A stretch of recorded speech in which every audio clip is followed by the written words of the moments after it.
Wakil Presiden nomor urut 2, Gibran Rakabuming Raka mengajak perempuan muda Nahdliyin untuk mengawal kasus stunting di Indonesia. Permasalahan stunting atau gizi buruk masuk dalam 8 program percepatan yang ditawarkan pasangan Prabowo Gibran.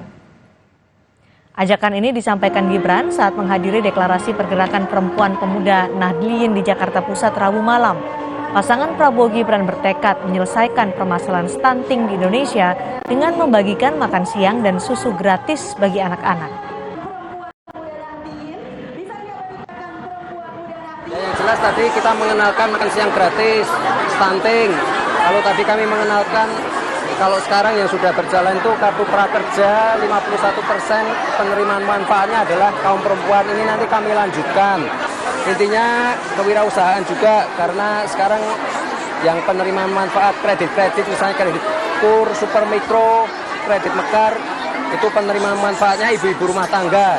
Dan yang kami salut adalah